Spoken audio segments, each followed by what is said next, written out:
নমস্কার, আপনারা কেমন আছেন? কণিকাস ডেইলি লাইফ নতুন আরও একটি ব্লগে সবাইকে স্বাগত জানাই। দাদা ফোন করেছিল, সেই জন্য শনিবার দিন বিকেলবেলায় আমি আর মেয়ে যাচ্ছি বাপের বাড়িতে। দাদা একটা কিসের জন্য ছোট্ট প্রোগ্রাম রেখেছিল, তার জন্যই যাওয়া। আর বাড়িতে যেতে যেতে আমাদের একটু রাত হয়েছিল। আর দাদার মেয়েটা দেখুন, ও ঘুমিয়ে পড়েছে। ও জানতো যে আমরা যাব, আমাদের জন্য অনেকক্ষণ ওয়েট করার পরে তারপরে ঘুমিয়ে পড়েছে। আর দেখুন সকালবেলায় উঠে ও আমার কোলে কি সুন্দর বসে আছে। আর ওর দিদির একটা বই নিয়ে গেছিলো, সেই বইটা নিয়ে কিন্তু একটু দেখছে। নিজের বই পড়ছে না, কিন্তু দিদির বই দেখছে, উল্টে পাল্টে একটু ছবি দেখছে। আর দেখুন আমি একটু ক্যামেরার দিকে ওকে তাকাতে বলেছি, ও কিছুতেই তাকালো না।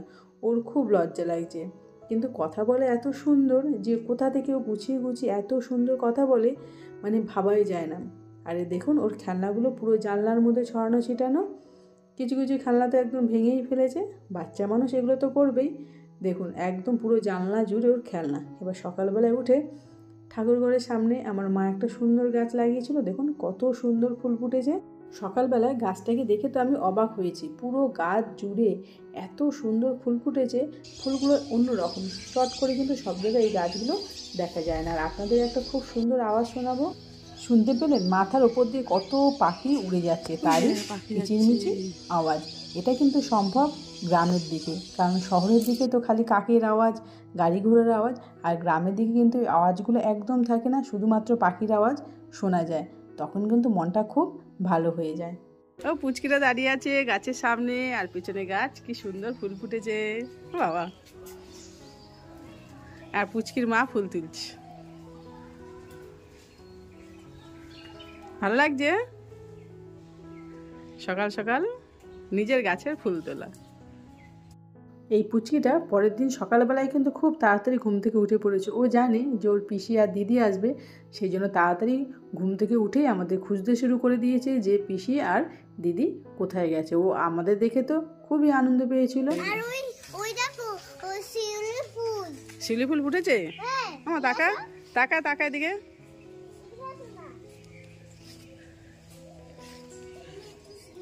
শিউলি ফুল এখন নেই না, ফুটেছে। হ্যাঁ এদিকে দেখা, এদিকে। হ্যাঁ আবার পাখি আসছে। ও বাবা, এক ঝাঁক পাখি। ও শীতকাল না, তোলো তোলো। শিউলি ফুল আছে আর কোথায়? ওই আছে, এখানে আছে। আর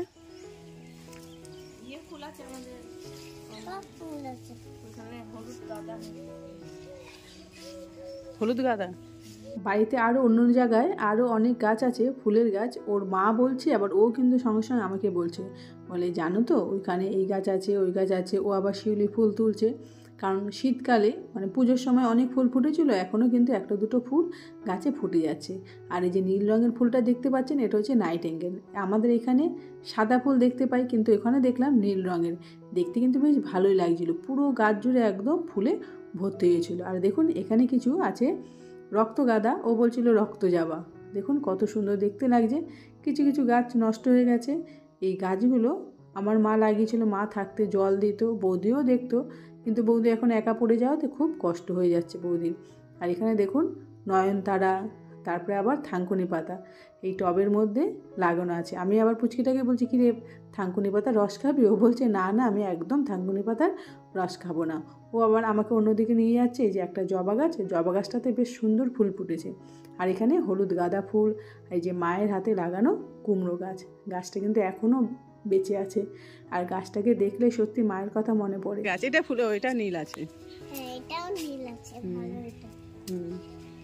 এটা শুধু ব্যাক হয়ে যাবে, লাঠিটা সরালে। লাঠিটা সরালেই? হ্যাঁ। আর কই মিউ কই দেখি? মিউ এই যে এই গাছেরও ভালো ফুল হয়, সাদা সাদা।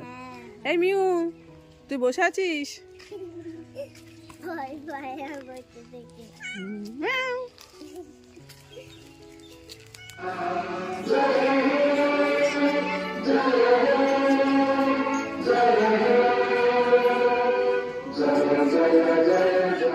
আমাদের পাড়াতে একটা প্রাইমারি স্কুল আছে, সেখানে 26শে জানুয়ারির দিন পতাকা উত্তোলন হচ্ছিল। সেখানে আমার মেয়ে আর দাদার মেয়ে গেছিলো পুচকিটা তো একদমই ছোটো, আমার মেয়ের সঙ্গেও গেছিলো, ওখান থেকে একটু ভিডিও করে নিয়ে এসছে। আর সকালবেলায় বৌদি টিফিন হিসাবে তৈরি করে নিয়েছে মুড়ি। আমি বলেছিলাম যে সকালবেলা একটু হালকা খাবার খাবো, কারণ দুপুরবেলায় খাওয়াটা একটু ভারী হবে বলে সকালবেলায় একটু হালকা খাবো। এই মুড়ি নিয়েছে, তার সঙ্গে ছোলা ভেজানো, গোটা মুগ, তারপর শসা, গাজর, পেঁয়াজ, ধনেপাতা, চানাচুর দিয়ে সকালবেলা খাবারটা সেরে ফেলাম। খাবারটা কিন্তু খুব জমজমাটি হয়েছিল। তারপরে দুপুরবেলায় রান্না হচ্ছে, দেখুন বেগুন ভাজা, বড় কড়াইতে বড় ওভেনে বসানো হয়েছে, বেগুন ভাজা হয়ে গেছে। এবার দাদা তৈরি করছে মটন কারি। মটন কারির জন্য আগে মশলাটা ভালো করে কষিয়ে নিচ্ছে, আর প্রেশার কুকারে মটনটা সেদ্ধ করে রাখা হয়েছে। আর দাদা কিন্তু বেশ ভালোই রান্না করতে পারে। এই যে এখানে সব কিছু রান্না করা আছে, শুধু মটনটাই বাকি ছিল। আর এটা হচ্ছে আমার ছদ্দি। এইখানে আসার আজকে মেন কারণ হলো যে ছদ্দির ছেলে এফএমজি পরীক্ষায় পাশ করেছে, ও ইন্ডিয়াতে ডাক্তার হিসাবে সিলেক্ট হয়েছে। সেই জন্য দাদা ওই দিদির ছেলেকে খাওয়াবে, তার সঙ্গে আমাদেরকেও বলেছে, একটা আনন্দের বিষয়। সেই জন্য সবাই আমরা একসঙ্গে জমায়েত হয়ে বেশ আনন্দ করলাম। এই যে দেখুন মটনটা রান্না হয়ে গেছে। আর ডাক্তারি পড়তে গেলে কিন্তু সত্যি অনেক খরচা আর অনেক পরিশ্রমের দরকার। আর আমার দিদির ছেলেটি কিন্তু সত্যি অনেক পরিশ্রম করে পড়াশোনা করে তারপরে এই পরীক্ষাগুলো দিয়েছে। আর দেখুন ওর জন্যই আমার মেয়ে ওকে স্পেশালভাবে একটা থালা সাজিয়ে দিচ্ছে। আর ও বাড়ি থেকে যেতে যেতে বলছিল, মা আমি কিন্তু দাদার জন্য থালাটা সাজিয়ে দেবো। ও মামার বাড়িতে গিয়ে বলাতে মামা মামি সবাই কিন্তু রাজি, বললে ঠিক আছে, তুই যেরম তোর যেটা ভালো লাগে তুই সেরমভাবেই তৈরি কর। আর দেখুন ও সত্যি সত্যি সুন্দর করে থালাটাকে সাজিয়ে গুছিয়ে দিয়েছে। প্রথমে স্যালাড দিয়ে দিল, ও ভাতটা কিন্তু খুব সুন্দরভাবে সাজিয়েছে। এবার একটা একটা করে তরকারি দিয়ে দিচ্ছে, বেগুন ভাজা দিয়ে দিল, আর সব কিছু দিয়ে মাটন কারি, ডাল, চাটনি, পাঁপড়, মিষ্টি। আর এখানে রসমালাইটা কিন্তু দাদা বাড়িতে তৈরি করেছিল। ওই যে ওকে দিয়ে দিয়েছে, বৌদি ওকে খেতে দিয়েছে, কিন্তু সুন্দর করে সাজিয়ে গুজিয়ে দিয়েছে। আর ও তো এটা দেখে কিন্তু খুবই খুশি হয়েছে, আর জিজ্ঞেস করছে যে এটা কে সাজিয়েছে। তখন ওর মা বলছে যে বোন সাজিয়েছে। ও কিন্তু অল্পই খায়। আর এই দেখুন দুপুরবেলায় আমরা খেতে বসেছি, আর ও মটনটা খেয়ে কিন্তু বলছিল খুব সুন্দর রান্না হয়েছে, মামা রান্না করেছিল। আর সত্যি মটনটা কিন্তু এত সুন্দর নরম হয়েছে, খেতে কিন্তু টেস্টি হয়েছে। আর আমরা সবাই খেতে বসেছি। এর আগে কিছু লোকের খাওয়া হয়ে গেছে। এখানে দাদা, দাদার বন্ধু, আমার মেয়ে, এই যে বৌদি, ও বৌদি দিচ্ছে সবাইকে খাবার, বৌদি লাস্টে বসবে। আমি একটু তাড়াতাড়ি বসে গেছি, কারণ আমি আবার বাড়িতে ফিরবো বলে, সেই জন্য তাড়াতাড়ি খেতে বসে পড়লাম। ওই যেটা হচ্ছে দাদার ছেলে, ও বেশ খাচ্ছিল। এবার দেখুন খুব আনন্দ করে মজা করে আমরা সবাই দুপুরে খাওয়া দাওয়াটা করলাম। খাচ্ছি আর মনে মনে ভাবছি খাওয়া হলেই তো চলে যেতে হবে, কারণ বেলা গড়িয়ে আসছে, আর বেশি রাত হয়ে গেলে তো আর বাড়িতে ফিরতে অসুবিধা হবে। তাই চটপট করে খেয়ে নিলাম। আর খুব কষ্ট হচ্ছিলো যে এদেরকে সবাইকে ছেড়ে আবার বাড়িতে ফিরে আসতে হবে। আবার বাড়িতে আসতে তো বাধ্যই, কারণ পরের দিন মেয়ের স্কুল, কর্তামশাইয়ের অফিস। সেই জন্য খুব তাড়াতাড়ি খাওয়া দাওয়া সেরে আবার সবাই একটু গল্প করতে বসলাম। ঠিক আসার মুহূর্তের এই ছবিটি দেখুন, সবাই বসে গল্প করছে। তাহলে বন্ধুরা ব্লগটা এখানেই শেষ করলাম। সবাই ভালো থাকবেন, সুস্থ থাকবেন।